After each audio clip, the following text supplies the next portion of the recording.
वैसे आजकल ना मार्केट में दो तरह की एडवाइस बड़ी आ रही है। जो अगर यूट्यूब कंटेंट भी देखें या जो भी हमारे इन्फ्लुएंसर्स हैं या नॉलेजेबल लोग हैं जो नॉलेज शेयर कर रहे हैं, एक जो आपने बात की है ना कि लॉन्ग टर्म वाली अप्रोच होनी चाहिए, लॉन्ग टर्म इन्वेस्टमेंट होनी चाहिए और मार्केट के अंदर आपको रहना चाहिए ताकि अप्स एंड डाउन्स आते रहेंगे लेकिन आप नीचे वाले पे होंगे तो फिर आप ऊपर जाएगी मार्केट तो फायदा उठा सकते हैं।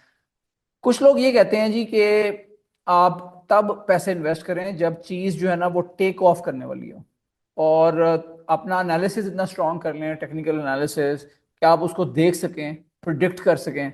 ये दूसरी तरह की एडवाइस है। तो आपके ख्याल में क्या करना चाहिए? अगर एक नया बंदा आता है, वो उसको ये दो चीजें सामने नजर आ रही हैं। एक बंदा कहता है यार मार्केट में रहो, जैसे MTL मिलेट ट्रैक्टर्स है, वो भी इतना नहीं है चला हुआ, ये चल रहा, लेकिन वो लॉन्ग टर्म में एक बड़ी अच्छी चीज है। तो इस तरह या एटलस बैटरीज या इस तरह के और एग्जांपल्स हैं जो लॉन्ग टर्म चीजें हैं। तो कुछ लोग इसको डिस्करेज करते हैं। तो आपका क्या तो इसमें देखिए, व्यू है? इसमें व्यू ये है कि आपको वो करना चाहिए दैट वर्क्स फॉर यू। सही है। और पहले साल, 2 साल, 5 साल, 10 साल लगाएं, सीखें। और छोटे अमाउंट से आप स्टार्ट करेंगे और जो भी आपके लिए काम कर रहा होगा, देखें ये जो जो सही टाइम पे पकड़ लेना चीज को है ना, that works for some people. मुझे करने नहीं आता।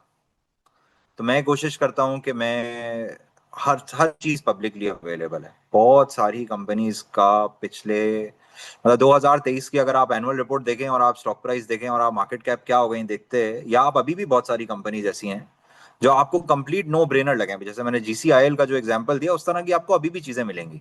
शायद अब 1 टाइम अर्निंग्स पे नहीं मिलेंगी और शायद अब 2-3 टाइम अर्निंग्स पे मिलेंगी क्योंकि मार्केट कुछ बढ़ गई है।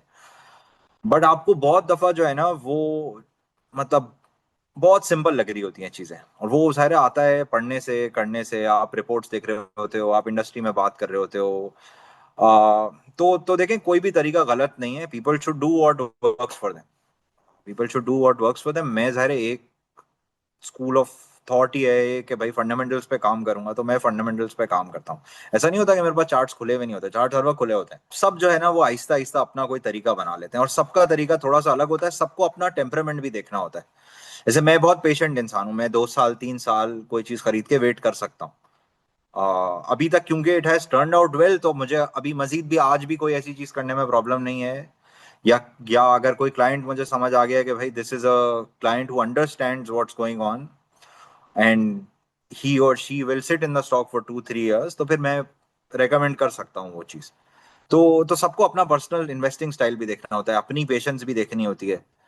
कुछ लोग बहुत पेशेंट होते हैं, कुछ लोग पेशेंट नहीं होते हैं। तो जो पेशेंट नहीं है उसमें प्रॉब्लम यह है कि आप टाइम पे खरीद तो शायद लेंगे लेकिन आप जल्दी बेच देंगे। तो सबका अपना विद टाइम स्टाइल बन जाता है। आपको अपनी पर्सनैलिटी, अपना स्टाइल, आपकी जिंदगी में जो जो हुआ है वो उसके ऊपर बेस करता है कि आप वेट कर पाते हैं चीजों में या नहीं। मतलब अगर आप हिस्टोरिकली देखें तो देर आर एक्सपेरिमेंट्स जिसमें दो दो बच्चों को जो है वो बिठाया है और दोनों को एक चॉकलेट दी है और कहा है कि अगर 5 मिनट नहीं खाओगे तो 2 मिलेंगी या 3 मिलेंगी।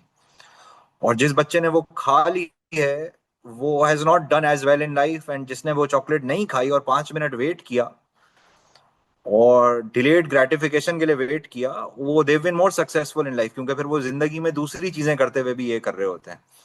आ, तो मेरा ख्याल है पेशेंस बहुत जरूरी होता है। बट हाँ, कुछ लोग जो है वो शायद प्रिडिक्ट कर लेते हैं कि स्टॉक जब चलने वाला होता है। This also does not mean कि आपको साइकिल टर्न होते हुए नजर आई नहीं है और आप खरीद के बैठ जाएं, कंपनियां बंद भी हो जाती हैं। तो हाँ, थोड़ा बहुत तो आपको टाइम करना पड़ता है, आप सालों नहीं आपने बैठ बड़ी अच्छी सकते। एग्जांपल दी है। मेरे ख्याल में बच्चों के साथ मैं ये चीज ट्राई करूंगा। ये जो चॉकलेट की, उनको ये कॉन्सेप्ट समझाना जो है ना डिलेड ग्रेटिफिकेशन का, बड़ा इंपॉर्टेंट है, बड़ा जरूरी है। I think one of the very best examples I have heard. Thank you very much for that.